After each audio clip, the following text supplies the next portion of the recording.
तो इम्पॉर्टेंट बात यह है कि जब इनलेट जो होती है उसमें ट्रांसवर्स डायमीटर ज़्यादा होता है, जब मिड पेल्विस में आते हैं एपी और ट्रांसवर्स डायमीटर दोनों बराबर होता है, और जब आउटलेट पे आते हैं तब एपी डायमीटर ज़्यादा होता है as compare to transverse diameter.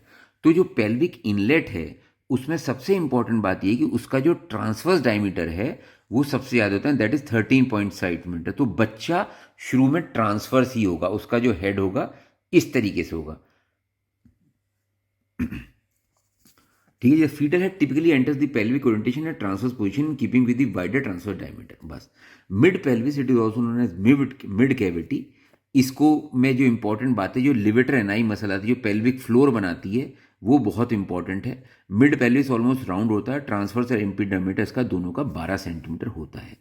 अब द इश्चियल स्पाइन, ये जो इश्चियल स्पाइन है बड़ा इंपॉर्टेंट है, मिड पेल्विस में होता है, बड़ा इंपॉर्टेंट लैंडमार्क है ये फॉर टू पर्पसेस। पहला, to assess the descent of the presenting part on the vaginal examination. जब बच्चा नीचे आ रहा है और जब बच्चा इश्चियल स्पाइन पे आ जाता है उसको बोलते हैं स्टेशन 0। अगर इससे ऊपर है 1 सेंटीमीटर, उससे और ऊपर है +2, इससे नीचे आएगा, सॉरी इससे ऊपर है -1 और ऊपर है -2, इससे नीचे अगर डिसेंड कर गया +1 +2, इस तरीके से होता है।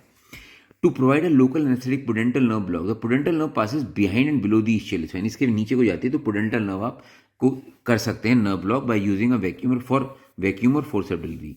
Station 0 is an important landmark clinically because instrumentation delivery can only be performed if the fetal head has reached the level of the ischial spine। जब बच्चा यहाँ पे लेवल पे आ जाएगा, ischial spine के लेवल पे आ जाएगा, तभी आप फोर्स डिलीवरी कर सकते हो। फिर आते हैं पेल्विक आउटलेट की। पेल्विक आउटलेट ये सबसे बड़ा इसका डिस्टर्ब होता है, इसलिए बच्चा फिर घूम जाता है।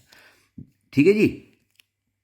The transverse is the widest pelvic of the inlet, but at the outlet it is AP diameter and the fetal head must rotate from transverse to AP posteriorly as it passes through the pelvis. Typically this happens in the mid pelvis where the transverse AP diameter is similar. होता क्या है, बच्चा जब ऊपर से आता है, जब इनलेट में होता है, यहाँ पे जब होता है तो वो ट्रांसवर्स होता है। जब यहाँ पे आता है लिवेटर एनाई मसल से बच्चा टकराता है तो इसकी गर्दन का और फ्लेक्शन हो जाता है, ये अंदर की तरफ मुड़ जाता है ये, और फिर जब नीचे आता है तो ये और उल्टा घूम जाता है जिससे एपी डायमीटर की तरफ आ जाए इसका। ठीक है जी, ये मैं बाद में बताऊंगा अभी सब स्टेजेस कैसे कैसे होती हैं। अब पेल्विक शेप की बात करते हैं। गायनेकॉइड पेल्विस जो सबसे कॉमनली होता है वो इस तरीके से होता है। बाकी एंड्रॉयड पेल्विस होता है, एंथ्रोपोमॉइड होता है जिसमें ये डायमीटर होता है। सबसे इंपॉर्टेंट ये वाला पेल्विस होता है, सबसे कॉमनली भी गायनेकॉइड पेल्विस होता है। और जो हम आगे जो डिस्कस करेंगे सब हम ये डिस्कस मान के चल रहे हैं, हम गायनेकॉइड पेल्विस की बात कर रहे हैं। जो पेल्विक फ्लोर है, जो पेल्विक मिड कैविटी में होती है, वो लिवेटर एनाई से